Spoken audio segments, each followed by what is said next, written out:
I don't even know where to start after what we just saw at Martinsville. Seriously. This weekend had two completely different kinds of chaos, and both of them are going to stick with NASCAR fans for a long time. One of them? Pure frustration, the kind that makes you sit there staring at your screen like what just happened. The other? That emotional goosebumps type moment that reminds you exactly why we love this sport in the first place. And the craziest part? Both of these stories unfolded on the same track, in the same race, just hours apart, and they could not feel more different. If you are a real NASCAR fan, you already know. Days like this can shift momentum, change seasons, and even redefine how we look at certain drivers moving forward. So yeah, we gotta talk about this. And hey, before we dive in, if you are new here, go ahead and hit that like button and subscribe. This channel is just getting started. We are pushing for 11,000 subs, and if you live and breathe NASCAR like we do every single week, you are definitely in the right place. Let's get into it, because the first story out of Martinsville is honestly one of the most confusing and aggressive moments we have seen in a while. It all went down late in the race at Martinsville Speedway on lap 324. We had a restart, tempers already high like they always are at this short track, and then suddenly Bubba Wallace just absolutely shoves Carson Hocevar heading into turn 3. And I am not talking about a normal bump and run. I am talking multiple hits.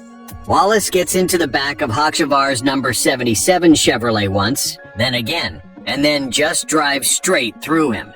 Next thing you know, the whole field behind them has nowhere to go. Massive pileup. Cars stacking up down the front stretch. A huge chunk of the NASCAR Cup Series field taken out in seconds. And here is the thing that has fans scratching their heads. When you look at the replay, Hocevar did not really do anything that screamed retaliation worthy.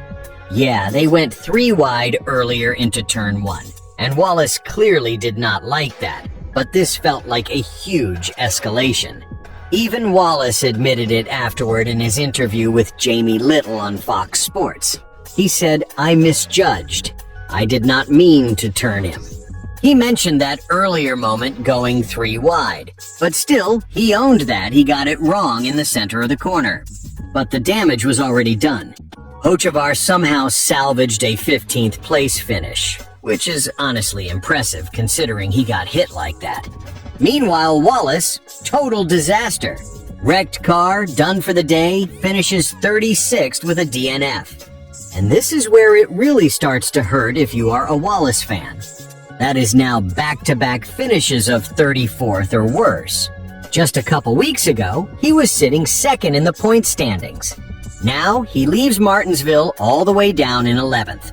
That is not just a bad day. That is a massive momentum swing early in the 2026 season.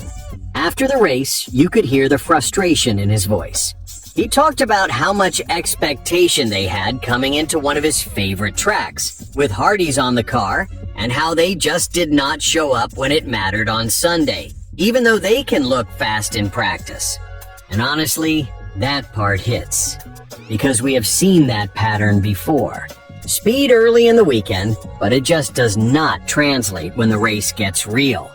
The good news for Wallace, the timing. The Easter break is coming up, and that might be exactly what this team needs to reset mentally before heading to Bristol Motor Speedway on April 12th. But still, that moment with Hocevar is going to be talked about all week. And I would not be surprised if drivers remember that next time they are around the 23 car. Now let's flip the page, because on the complete opposite end of the emotional spectrum, we got something special. Chase Elliott finally got it done. First win of the season, number 22 in his career, and it did not come easy. This was a straight-up strategy masterclass by crew chief Alan Gustafson and Hendrick Motorsports. For most of the race, Elliott was not even dominating. He started 10th and spent a lot of time stuck outside the top 5. Meanwhile, Denny Hamlin was putting on a clinic, started on the pole and led 292 of the first 317 laps. It looked like Hamlin's race to lose. But then, everything changed on lap 312. Gustafson makes the call to pit earlier than the other contenders. A gamble. The kind of call that fans love when it works, and question like crazy when it does not. And this time, it worked perfectly. When the caution came out, Elliott suddenly had track position. Then, on the restart, Ross Chastain briefly took the lead by staying out, but Elliott quickly got around him and never looked back. He led the final 69 laps and held off Hamlin by 0.565 seconds. That is Martinsville. That is pressure. Behind them, you had Joey Logano finishing third, followed by Ty Gibbs and William Byron rounding out the top 5. And man, you could feel what this meant to Elliott. This is not just another win. This is the kind of win that validates everything, especially with how often Gustafson's strategy calls get second